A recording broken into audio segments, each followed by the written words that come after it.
Hello and welcome to Central Georgia Focus, the Ask Mayor Miller edition. I'm your host today, Liz Fabian, from the Macon newsroom of the Murphy Center for Collaborative Journalism. Each month, Macon-Bibb County Mayor Lester Miller sits down with us and answers your questions and questions from our journalists. Thank you again, Mr. Mayor, for joining us every month.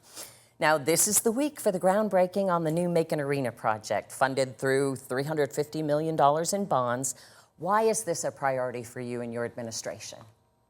Well, it's a priority because our community needs it, our community deserves it, and I've said it many times before, it's not often that we try to keep up with the Joneses, but in this situation we have to maintain our competitive, our competitiveness across the state of Georgia. Already many of the people in Savannah, Augusta, Athens, they have these facilities or building these facilities, and we can't go behind the times. We depend a lot on our sales tax, our hotel motel tax, and what helps provide better services to our community without overtaxing them is to have money come in from the outside. So it's very important that we continue to do that, those venues. Otherwise, we'll lose all those and we'll lose good jobs, and our entrepreneurs will suffer as well.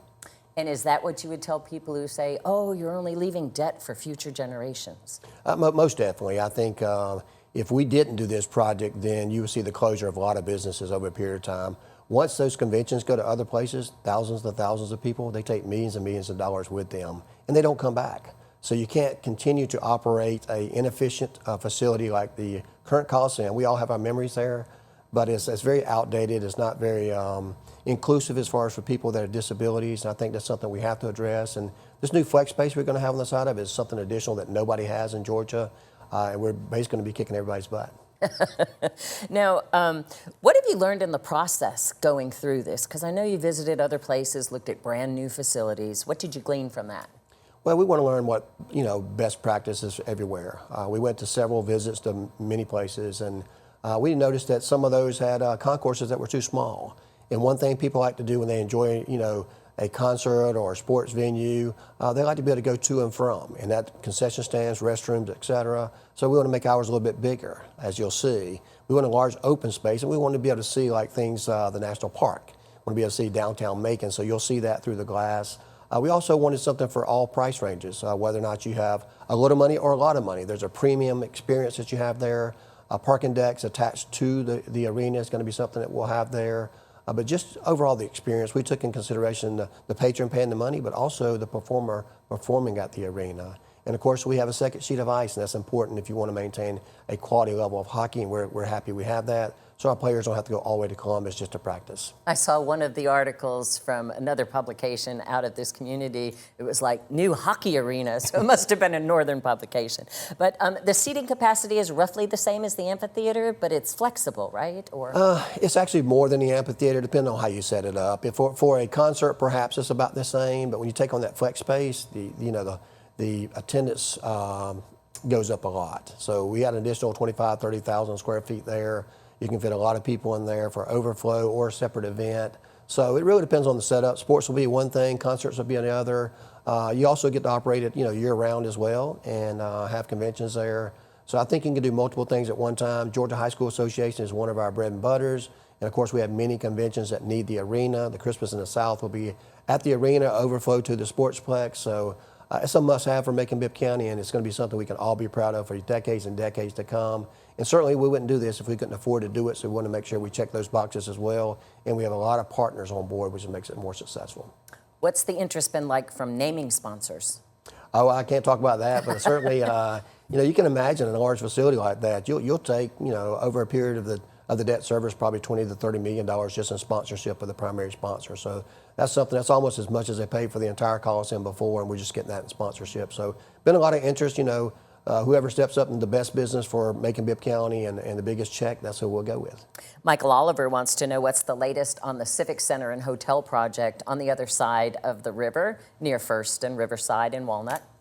We've been working with TVS. We've had a couple of meetings there between ourselves and them to get some options on whether we do the how large the hotel would be, how feasible it's going to be to have so many rooms, whether it's going to attach to it, the parking decks, some preliminary drawings. So we're further along in the process than we were last month, and we continue to track that. Our hope and goal is to make sure we track that property with the property across the street where Mercer would be building their project at, with the residential and, of course, the medical school there. So I think we're right on schedule. and I think everything's going to come along nicely. The arena, of course, would be first, and of course the jail would probably beat that. So we have lots of things going. So we have jail, arena, Civic Center Hotel, and then the development across the river. We have all that about the same time, and we'll have the FBO at the airport coming online at the same time, right next May. So lots of things going on. We got a lot of projects in the works, and I can't wait to see them all finished. Well, across the interstate, too, FD Stonewater has that option on the property for the Veterans Administration, possible location for a medical center there. Anything new on that front? I think they have until the end of the year and maybe can even extend that option another 6 months. Well, their option is to extend another 6 months, but quite honestly, I believe the RFP will be decided sometime in September, October. So we'll know whether that project's going to be viable or not and whether we're going to be successful or not. Very excited about that. There's good medical jobs. And certainly lots of exposure for East Macon, and of course it's in the TAD, so it brings more money there for infrastructure. At the same time, if it doesn't happen, we've got Plan B and C ready to go just as quickly. And TAD is Tax Allocation District. In case you didn't know that, it means that the revenue that comes in has to be reinvested in that community. That's correct.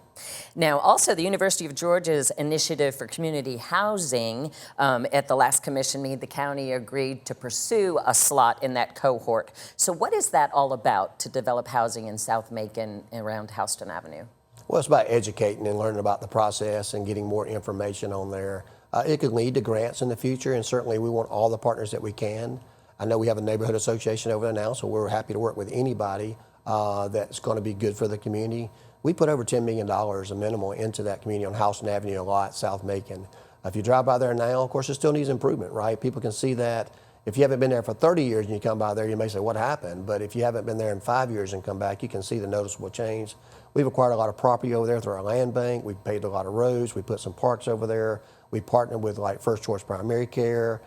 We've also seen a new grocery store come there. So things are going well there.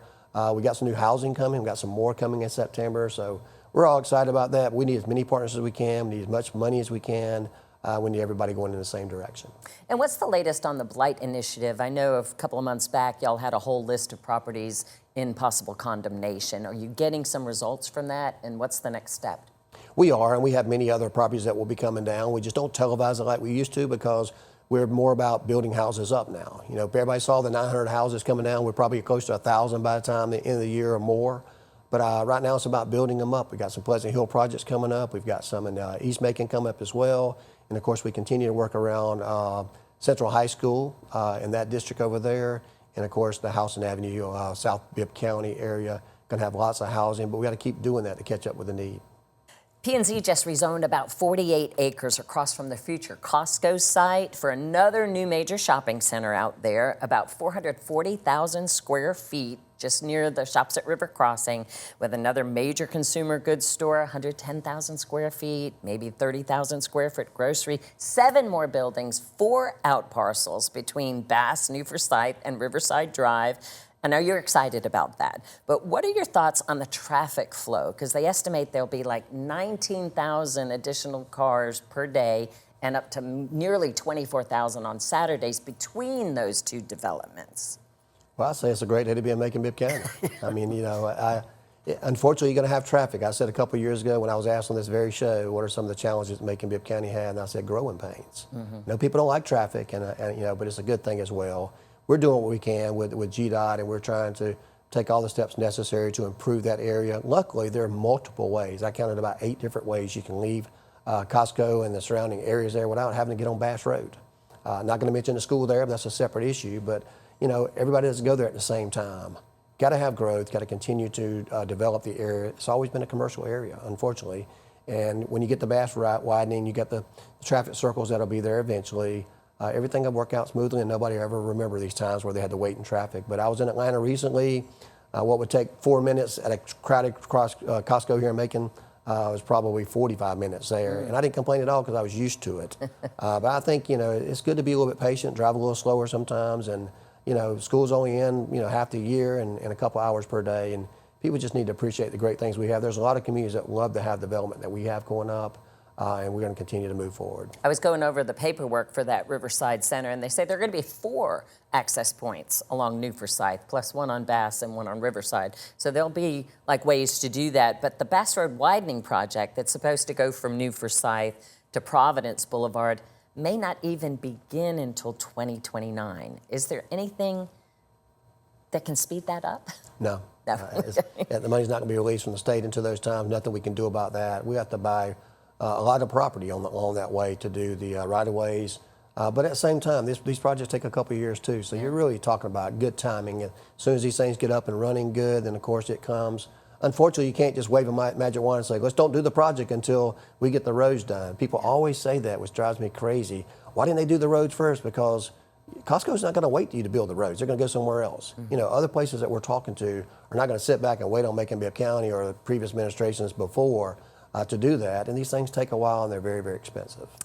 And you know, I realized that when I first started this position as a civic fellow at the CCJ 7 years ago, they were talking about the roundabouts on Mercer University Drive.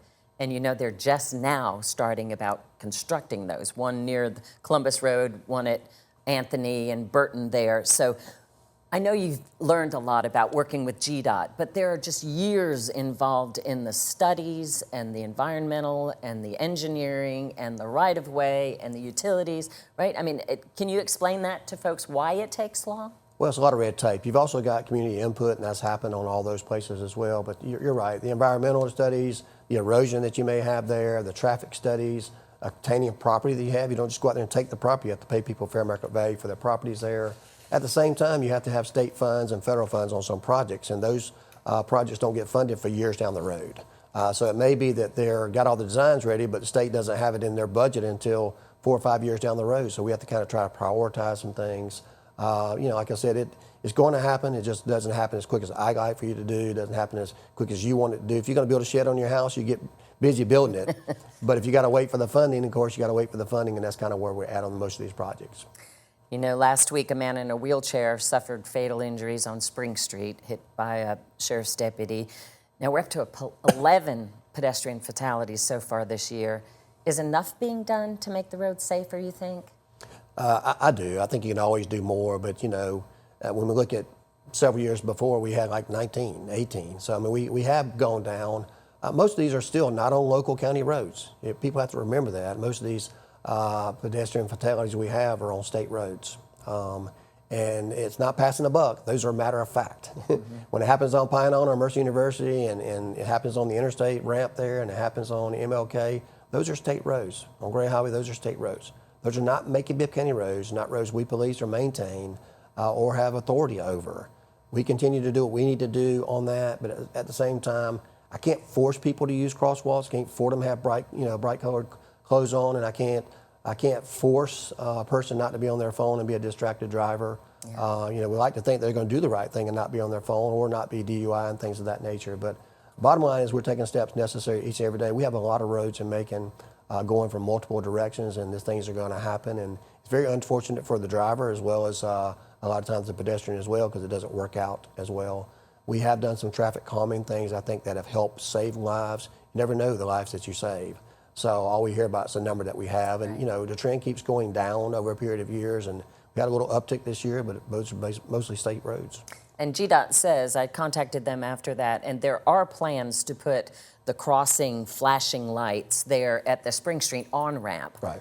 But, you know, this happened closer to the bridge. It wasn't near the crosswalk or anything, so those plans are there. Of course, you know, GDOT also has the underpass there, and I saw our public works folks clearing it like about a week ago, right. And within 2 days, the trash was just piled up under there again. So any additional thoughts about how that underpass can be maintained? Oh, it will be maintained as soon as we get this road project out of here. You may have noticed just this week that we've had, I've had our code enforcement officers at 4 locations. You know, yesterday alone, they stopped 4 people for running red lights at 4 locations there. That included the MLK, the Spring Street, and the Forsyth Hardeman both ways. People got to get the message about running red lights, and of course, while they're there, they can look for things around them. One of those may be looking to see if there's people throwing trash or camping out where they're not supposed to be, so we can take the steps to address that. It's really hard for us to get in there and clean those places right now, the way one lane is closed and we have all those equipments and traffic around there. Once they finish that project, and they will be through with the downtown portion December 31st of this year, they tell me we'll be able to clean those more often, and the hope is to be able to police it in such a way where people are not throwing the trash there or camping out in those places. You mentioned code enforcement. The director, J.D. Rickinson, just retired recently, but the rumor mill's been running. So what is the story there? There's no story. JT's been a great job over the last several years. At some point in your life, I mean, he's given his life to public service. He was in the GBI for 30, 40 years. He did a favor for me to come on to Macon-Bibb County and be the director, and he's led that department well over several years. I know he's got 2 or 3 new grandchildren. His wife is getting ready to retire. Perfect timing for him. Things just happen for a reason. JT and I always have a great relationship. I look forward to have a great relationship in the future, and I think he's done well by doing our blight program. He took a department that had 1 or 2 people, built it to a whole entire department that we're putting in City Hall there. You can see the great work that he's done, and now it's time for new leadership to step up, and we're excited about that as well. And what are your plans for a replacement and the future of that department? We're going to have an interim right now, which is Rodney Miller, who is currently the assistant to JT there, and he'll be running that department, and we'll have somebody promoted to his position, and our county manager will continue to monitor that. We've got some things that we want him to do. I won't post that position for a few months because I always like the person in that seat to have an opportunity to show that they can do the job first. So we'll give him a few months to get his feet wet. He'll be the interim there, and then we'll post that position, and then we'll take the most qualified person. Now, another $3.2 million was recently allocated for paving at the last commission meeting. Are you satisfied with all the progress that's been made? Oh, most definitely. I think we're ahead of schedule where we thought we were going to be. We pledged to do 20 years of roads in just 1 year, and we're well on the way of doing that this year. We're hitting the roads that are, we believe are the worst based on the grade and the most traveled. Of course, everybody wants their road paved. I've got an earful of that, and they don't understand how this road got paved and theirs didn't, but they're also a little bit biased because they want their roads paved. But I'm satisfied with doing it. We've tried to spread the work out amongst several of our local contractors. We got 3 more that we're going to award. Bids number 8, 9, and 10 are coming up this next month, so we got more to do. We're trying to get it done before we get into the cold weather because, as we get in closer to holidays, Thanksgiving and Christmas, we have to stop paving because of the weather and it gets a little cooler. So we want to meet those goals and exceed those goals, but we want people to see how much we've been able to pave because we're looking at other opportunities to, when this money runs out to pave all the roads, we're still going to have some roads that need to be paved. So we're looking for some other funding opportunities for the future. Well, John Hawkins is one of those. He asked why the county hasn't paved South Fork subdivision. He says it's in poor condition. Yeah, and it may be on the list. He can talk to his commissioner to see. It may already been out for bid, but South Fork is the area I know off Thomason Road out there very well, and I don't know how it compares to other roads, but we use the grades. And of course, it's a subdivision there. It's not heavily traveled, say like a Napier would be, or a long road like Fulton Mill Road. So obviously, those would take a little bit more priority. But we're going by the scale. If it's a 60, 70, 80 road, it's not going to be paved right now. But if it's a 30, 40, 50 road, it's getting paved right now. So that's about where we're at in that. We're about around 50, 55 as far as the grading level that we got from the robotics. So, and some of the other roads that were in the area and we have money left over, we try to take care of those roads to be more efficient. And I understand, I happened to catch the crews the other night. They're like an army. They just spread out and they just kind of systematically pave. But they themselves also strategize on how they're going to do it, right? Isn't that how y'all are saving money, by allowing the contractors themselves to map up where they're going to go? Yeah, we give them a time limit, say 120, 150 days, and the projects we want to have complete, they have to have them completed by then. They're bonded and approved, and of course, they determine which roads they're going to pave in what kind of order. Sometimes for large roads like Bass Road or something, we have to get together and maybe do those at night or around schedules and things. But we let them determine that as long as they meet that goal. And then striping is done by a totally separate group. So a lot of times it'll get paved and people want it striped the same day, and it can't happen. And we pave so many roads, you're going to have a few issues here. We send them back out there. They're all bonded. We use the best price and best qualified. But if we have a trouble with a road, we send them back out there to make it right. We spot inspect these things too. So if they're supposed to be 2 inches, they're going to be 2 inches, or we're not going to pay them. So we make sure we get good quality work. We're going to continue with the groups that we have, and they've shown a lot of interest. And we meet our time parameters because we've been able to expand the number of people and save more money too. So we're excited about that. Well, this may be a water authority question, but Stephen Huff asked if Macon will ever address piping the easement ditches. He says his is never cleaned out unless he does it, and that they cause soil management issues, wild animals, and they just don't look good. Yeah, not sure where he lives at, but certainly if you live in a district and know you're a commissioner, I would reach out to that commissioner for that district there. Commissioner has been Macon Water Authority district, and they handle all those issues that they have there, and it's tough. I mean, it's tough to keep those things cut. We've had a lot of rain followed by a bunch of drought that we had this year, so grass cutting has been very, very hard to keep up with. It's something you can't ever get ahead of. There's an RFP out there right now about sidewalk and roadside spraying, which I assume is herbicide and weed control, maybe? That's right. And how has that been working? Because it seems like we have more private contractors doing that kind of work than in the past where they were all county employees. Well, because we're trying to keep up with the work and we're trying to satisfy the needs. You know, we're getting a lot of complaints of all this rain we had, and you can't cut grass when it's raining, but also grass grows seems like 3 times as quick as it is, and you're never going to have enough staff on hand to do that. So we use some private. A lot of times what that does is sprays the weeds down and keeps it from growing as quickly as it did before. Some people don't like that because they see a little brown or they think something's going on with the herbicide, but you got to do both of them. You can't do one or the other.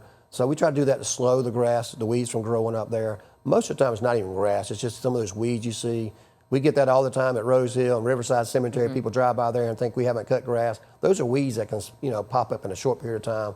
We do cut the grass. That's not really grass. Those are weeds, and sometimes we have to spray those things. Sometimes you can't spray those at places like that because it messes up the granite and the other things that people use on the cemetery. So.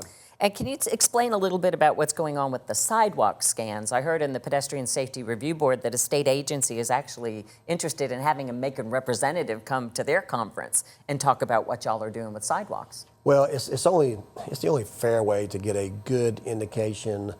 We found that to be very successful. We're doing that on our sidewalks. We can't eye every single 1,100 miles of road to determine what needs to be done. And like I said, people have their own biases. We don't want somebody to know a certain commissioner and yell and get their sidewalk done when we have equally sidewalks that need to be installed. We're trying to do a lot of that on the front end, and that's what we've been trying to do recently is we put it on the front end because when you go back behind that, it creates a lot of expense. We're learning that right now. We're going to have engineering done over by Weaver and Westside High School. It's going to be a very expensive process. And also, there's so many challenges there with ditches and poles and just driveways and a lot of things like that create more expense, but also time. And that's not supposed to be a walkable school anyway. So, bus school anyway. So we have kids that do walk over there. But it's very time consuming, and we got to have a fair process. This is why we're doing that. We're going to be talking to everyone about that, and we'll just get kind of a price in mind so we can kind of start knocking that out as part of our paving program. We saw Street Scan had a car, but for the sidewalk, it's a little scooter, right? It's a scooter. It has all the bells and whistles on there. Of course, I drove on there. Some people didn't appreciate, the little stretch I drive on there, but we realize you don't drive scooters on there. This is to get kind of the message out. That's how they're doing it. They're on the scooter, they have the cameras, they have the body cams, they have the measurements, they have the levelers on there. It's incredible technology that we've got there. And we're going to have some good data that we collect based on that, and hopefully we'll have the money to do what we say we're going to do. I saw on your social media account that you've been promoting the senior citizen tax exemption vote coming up in November. What is any opposition to that? I have a hard time understanding why somebody would not want our seniors to get that. Some of the comments I hear is going to shift the burden to someone else. We don't believe so. We've done the numbers. We've done the study myself. We know that, how many properties we have are in seniors, but we also know that, seniors need that break, and we're trying to give it to them. October the 18th, early voting starts, so we know that people are going. It's probably going to be the largest win that we've ever had on a referendum. I expect at least 90% on this, and we're not going to shift the burden to younger taxpayers. We're not going to shift the burden to businesses. We have other ways of paying for this. Some of which includes the blight tax that went up to basically 30 times if you add the city and the county together. And even that, we have increased sales tax collection based on these venues we're doing. And we have companies that are coming back to the payroll, to the tax payroll. Pactiv this year, $32 million, used to be an incentive that they had. In a couple of years, you'll have things like Irving and other of these projects coming back on the payroll. I say payroll, but it's the tax base. And if they don't get renewed, that's more money going back on there to help cover for these things. So we wouldn't do it if it's going to set future administrations up for punishment. We think we can afford to do it while we still maintain the services that we provide. And I'm all for giving seniors. It's not only just county taxes, it's school taxes too. Some of them have been paying way too much money for a long period of time. They deserve a break, and we're going to hope that people would support that. Last question. I think you said by the November election, the annex should be open for early voting at Macon Mall. That's right there at the curb where people can kind of walk out the door, maybe walk 15 steps to get to a polling thing. At the last Board of Elections meeting, there was suggested about maybe having a 4th early voting location. Do you think that's necessary? Not at all. I think that I think the ones we have are sufficient as long as they're able to be used and not scheduled at times where people are using those.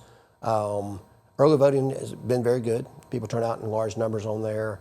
But I think the annex will be ready. You know, we just did some technology into the mall, and I think we've taken care of any of the issues there. It's not going to be for everybody, right? If you're young and healthy and can walk into the mall, you need to do that.